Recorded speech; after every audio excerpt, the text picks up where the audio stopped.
Olá pessoal, bom dia, boa tarde, boa noite a todos e a todas. Nós daremos início a mais uma unidade da nossa disciplina Organização e Gestão da Educação, a unidade 3, onde nós trataremos da organização da educação brasileira, com base na LDB de 1996, e vamos também tratar sobre os sistemas de ensino no Brasil.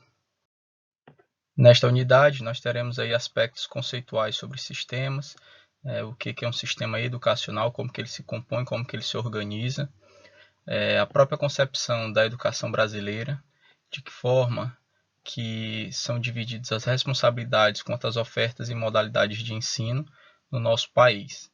Então, eu espero que nós tenhamos aí bom proveito, dos conhecimentos a serem trabalhados nesta unidade, sobretudo que impulsione nosso entendimento sobre o sistema educacional brasileiro e contribua aí para o nosso processo formacional.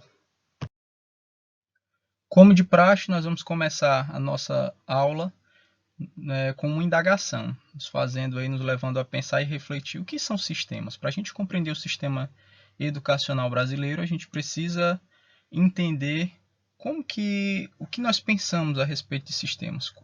Qual é a nossa concepção, a nossa ideia sobre sistemas?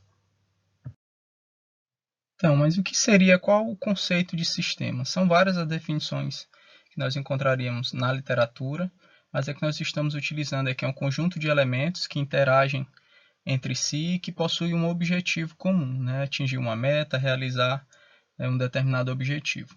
E sistema educacional. O sistema educacional é essa interação entre grupos ou subgrupos, entre elementos, com impacto educativo. É o conjunto de meios pelo qual se concretiza o direito à educação. O sistema educativo ele desenvolve-se através de um conjunto organizado de estruturas e de ações diversificadas, por iniciativa e sob responsabilidade de diferentes instituições e entidades, quer sejam elas públicas e privadas. É importante nós lembrarmos que qualquer sistema ele segue determinadas regras. No caso do sistema educacional, seriam os instrumentos normativos, a legislação, que ela vai lá delinear responsabilidades e competências para os componentes desse sistema. Quanto a essa normatização, no Brasil, o ensino ele é regulamentado através do Ministério da Educação, que dá diretrizes para as escolas no âmbito dos municípios, dos estados e da iniciativa privada, bem como das universidades públicas e particulares. A estrutura do sistema educacional brasileiro ela é definida por duas legislaturas principais. A primeira, a nossa Constituição Federal de 88, através da Emenda Constitucional 14 de 1996, e a Lei de Diretrizes e Bases da Educação Nacional, a conhecida LDB, que ela foi instituída em 1996. Ambas, elas regem toda a educação regular no Brasil, no sistema de ensino da União, dos estados, dos municípios e do Distrito Federal. Além dessas leis, além desses instrumentos normativos, nós temos alguns órgãos que são responsáveis pelo funcionamento do nosso sistema educacional. A nível federal, nós podemos citar o próprio Ministério da Educação, o MEC, e o Conselho Nacional de Educação, o CNE. A nível dos estados, assim também como no Distrito Federal, as decisões sobre o sistema educacional elas ficam a cargo das entidades Secretaria Estadual de Educação, os Conselhos Estaduais de Educação e as Delegacias Regionais de Educação. No âmbito dos municípios, a nível municipal, quem coordena a educação, nós podemos aí citar as Secretarias Municipais de Educação e os Conselhos Municipais de Educação. Então, basicamente, de uma forma bem ampla, de uma forma geral, os preceitos básicos do sistema educacional brasileiro são esses, principalmente aquilo que estabelece seu direcionamento normativo, a Constituição Federal de 88, principalmente, e a Lei de Diretrizes e Bases de 1996.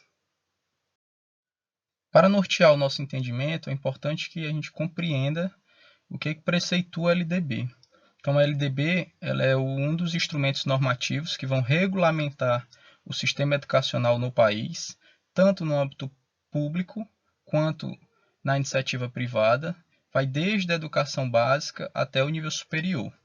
A LDB ela reafirma o direito à educação, que ele já tinha né, outrora sendo garantido pela Constituição Federal em 88, e ela vai estabelecer os princípios da educação e os deveres do Estado em relação à educação escolar pública, principalmente definindo as responsabilidades entre os entes federativos sob regime de colaboração. Então, o que seria esse regime de colaboração entre os entes federativos? Como que ele funciona?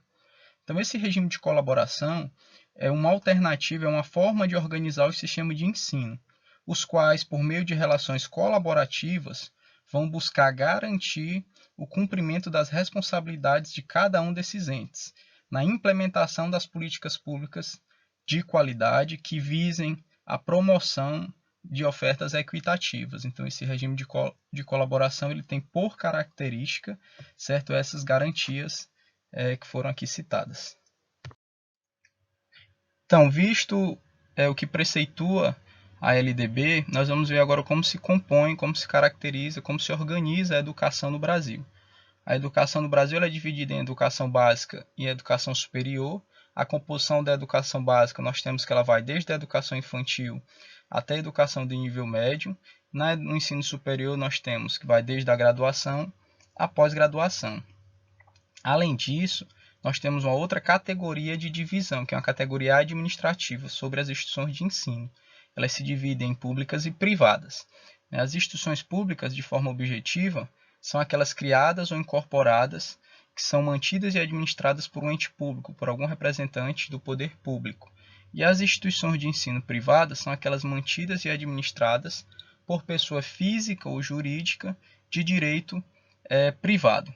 A educação infantil ela é a primeira etapa da educação básica. Ela é realizada prioritariamente nas creches, né, e nas pré-escolas. O ensino fundamental ele também passou a ter uma duração de 9 anos, conforme a alteração na LDB, propiciado pela Lei 11.274 de 2006, e sua oferta é obrigatória e gratuita na escola pública, devendo o poder público garantir, né, o acesso para todos, inclusive para aqueles que não tiveram acesso ou oportunidade de estudar na idade regular. Aí nós temos a modalidade da oferta de educação de jovens e adultos. O ensino médio é a etapa que vai finalizar a educação básica. Tem uma duração mínima de 3 anos e oferece uma perspectiva de formação geral ao educando, podendo incluir programas de preparação para o mercado de trabalho e de forma facultativa com habilitação profissional. Fazem parte do sistema brasileiro, além dessa estrutura tradicional, a educação especial, que ela é destinada para pessoas com necessidades específicas. Nós temos também a educação de jovens e adultos, que tem por objetivo atender as pessoas que não conseguiram concluir o ensino fundamental ou o seu ensino médio na idade apropriada. Nós temos a educação à distância, a EAD, a educação no campo e a educação técnica, né, destinada para capacitação profissional e tecnológica, vista aí ao mercado de trabalho. A educação superior ela vai aí abranger os cursos de graduação nas diferentes áreas e eixos formacionais que são disponíveis para quem concluiu o ensino médio. O período de duração ele vai variar de curso para curso e a pós-graduação ela também faz parte do nível superior e ela vai compreender programas de especialização, de mestrado, doutorado e de pós-doutorado. Quanto à organização da educação brasileira, nós temos aí algumas responsabilidades, né, ou ações prioritárias conforme o ente da federação, conforme o ente federativo. Cabe aos municípios, né, sobre as ofertas e modalidades de ensino, existe uma determinada divisão. Aos municípios cabe a função de oferecer vagas principalmente, prioritariamente, nas creches, nas pré-escolas e no ensino fundamental. Os estados eles devem priorizar o ensino médio, mas também eles podem atuar em parceria com os municípios na oferta do ensino fundamental. No caso do ensino médio, a responsabilidade essencial cabe aos estados. No entanto, essa definição, essa distribuição, ela não representa que os demais entes possam se eximir de qualquer responsabilidade em níveis ou nos níveis que não são, né, prioritários sob sua responsabilidade, conforme preceituado em lei. Já, por que isso é permitido? Porque a LDB ela prevê um trabalho em regime de colaboração entre os entes. Já a União compete organizar o sistema, regular e oferecer um ensino superior no país. No entanto, esse ensino superior também poderá ser ofertado pelos estados ou pelos municípios, desde que esses já tenham atendido em totalidade os níveis dos quais são responsáveis.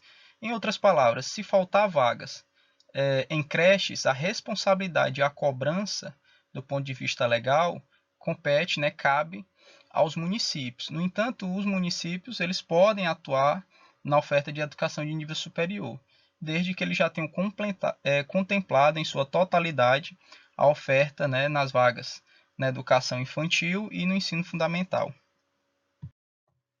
Ainda no âmbito das competências, os entes federativos, União, Estados, Municípios e Distrito Federal, eles possuem também, em relação à organização da educação no Brasil, algumas responsabilidades para além das ofertas nas diferentes modalidades do sistema educacional.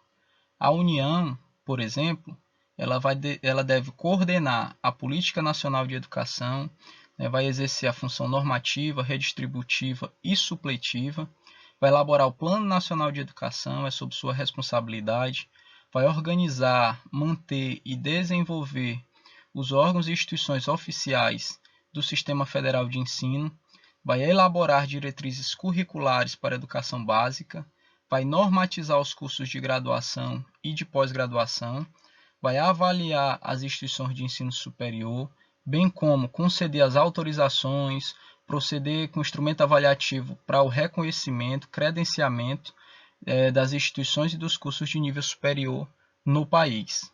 Aos estados, compete aos estados, em relação à organização na educação e competência dos entes federativos, os estados vão organizar, manter e desenvolver órgãos e instituições oficiais de seus sistemas de ensino, bem como definir, em parceria com os municípios, alternativa de colaboração na oferta do ensino fundamental.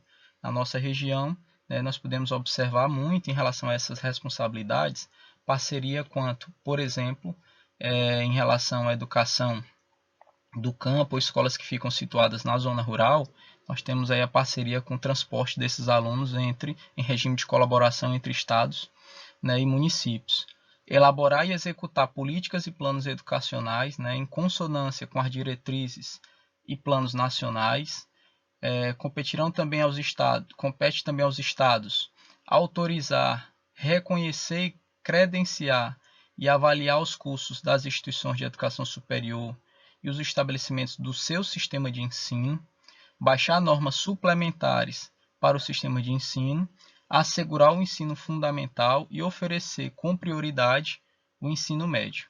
Dentro dessas competências, para os municípios, compete organizar e manter e desenvolver os órgãos e instituições oficiais de seus sistemas de ensino, exercer ação redistributiva em relação às suas escolas municipais, baixar normas complementares para o seu sistema de ensino, claro, baseada nos instrumentos normativos nacionais, autorizar, credenciar e supervisionar os estabelecimentos pertencentes ao seu sistema de ensino, oferecer educação infantil em creches e pré-escola e, com prioridade, o ensino fundamental.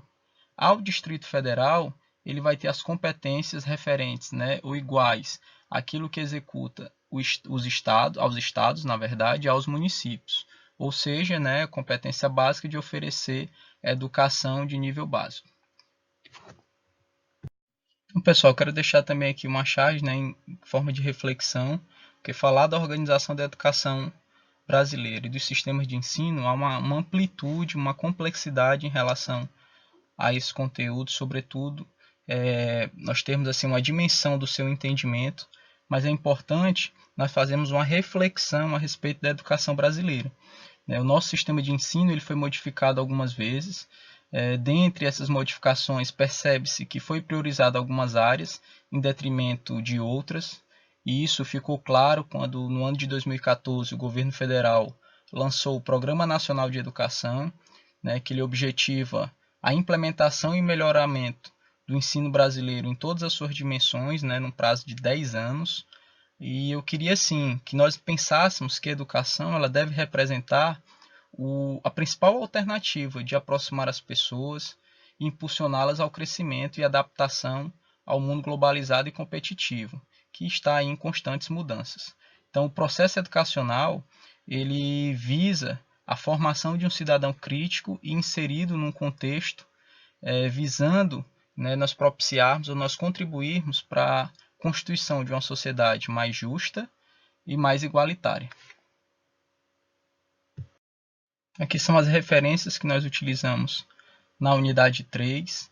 Então eu volto também assim, a provocá-los para nós pensarmos acerca, se tratando de organização da educação no Brasil e de sistemas educacionais, que a gente pense nos insumos materiais que são utilizados pelos sistemas, de acordo com as suas competências e responsabilidades.